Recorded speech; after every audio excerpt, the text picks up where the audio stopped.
یہ بات بھی کیمرے بتا دیں لوگوں کو، اللہ کے نبی صلی اللہ علیہ وسلم نے کہا بہترین رزق، بہترین قرآن پاک سے جو رزق ہے وہ بہترین رزق ہے، یا آپ ٹھیک کام کریں اس کے پیسے لیا کریں. اوکے، یہ پاکستانی 2 نمبر انکلوں اور آنٹیوں نے فلسفہ دیا قرآن پڑھانے کے پیسے لیتا ہے، قرآن سکھانے کے پیسے لیتا ہے. انہوں نے قرآن بیچنا شروع کر دیا. قرآن وہ بیچتا ہے جو فتویٰ کسی حکمران کو یا کسی انکل آنٹی کی طلاق کے خلاف مرضی کا فتویٰ دے دینا، اس کو قرآن بیچنا کہتے ہیں. قرآن سکھانے کے پیسے بہترین رزق ہے.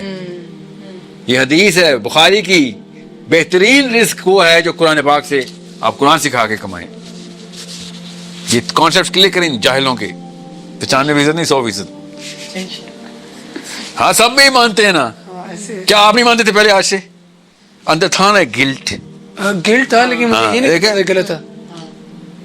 وہی نا گلٹ اللہ کے نام پہ پیسے لیتے ہوئے شرم بھی آتی ہے، یہ بھی ہوتا ہے. سوچیں ذرا، مطلب آپ لوگوں کو قرآن کی طرف آگے لے کے جائیں اور اس کو کریئر بنا دیں، لوگ اور قرآن میں آئیں. دیکھیں ایکو سسٹم کتنا بڑا بن جائے گا. سچ اے بگ ہولسٹک حدیث ہے.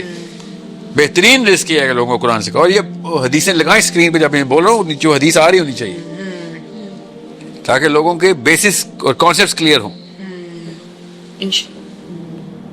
میری استانیوں نے مجھے گود میں بٹھا بٹھا کے پالا ہوا ہے کہ تجھے جانے نہیں دوں گی گود سے ہٹ کے.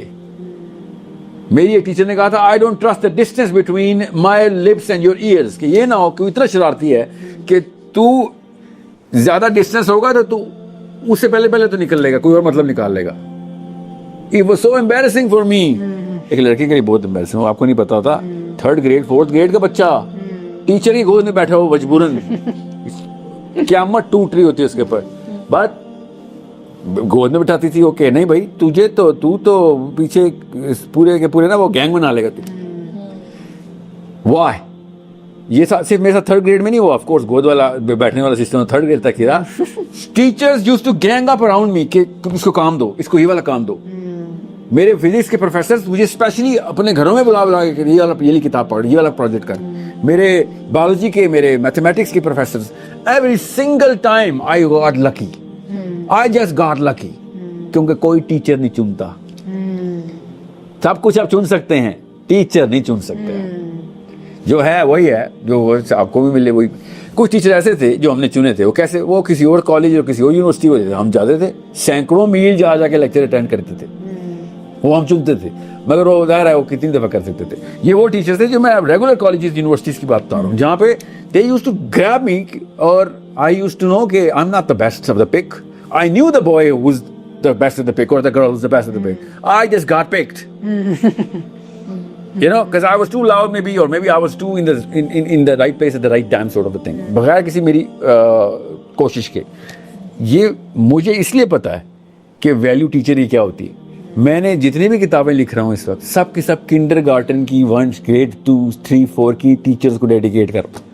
مجھے وہ ٹائم پتا ہے کہ جس ٹائم پہ سب سے زیادہ افیکٹ کیا گیا مجھے، اور مجھے فیل اس وقت ہو رہا ہو، بعد میں مجھے پتا ہوتا ہے. میری ساری کی ساری memories of my confidence is a skill not an attribute. یاد رکھیے گا، یہ 411 میں سے ایک بھی اسکل کانفیڈنس کی نہیں، ایٹریبیوٹ کانفیڈنس کی نہیں ہے.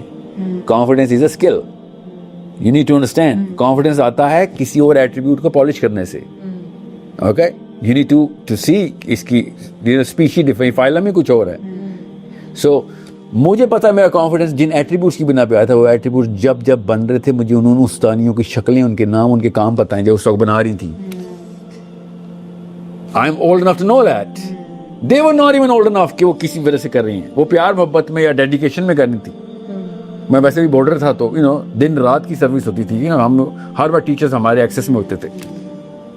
سو this is an ecosystem, this is a life. السلام علیکم. اس ویڈیو کے اندر پاکستان کے معروف موٹیویشنل اسپیکر ساحل ادیم ایک نہایت اہم اور غلط سمجھا جانے والا موضوع پہ بات کر رہے ہیں، یعنی قرآن سے رزق کمانا اور استاد کا حقیقی مقام.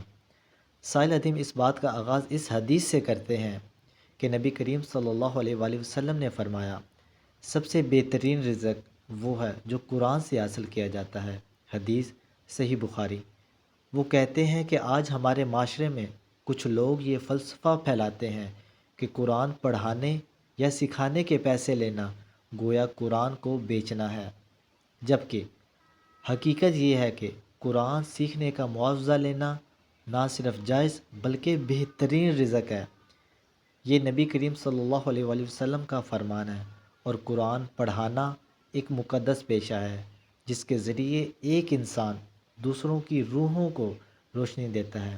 سائل ادیم اس 2 نمبر فلسفے پر تنقید کرتے ہیں کہ جو لوگوں نے بغیر علم کے یہ پراپوگنڈا کھڑا کیا ہوا ہے، وہ کہتے ہیں کہ قرآن بیچنا دراصل وہ ہوتا ہے جب کوئی شخص کسی حاکم یا طاقتور کے دباؤ میں آ کر غلط فتویٰ دیتا ہے، نہ کہ قرآن سکھانے کے بدلے رزق لینے والا۔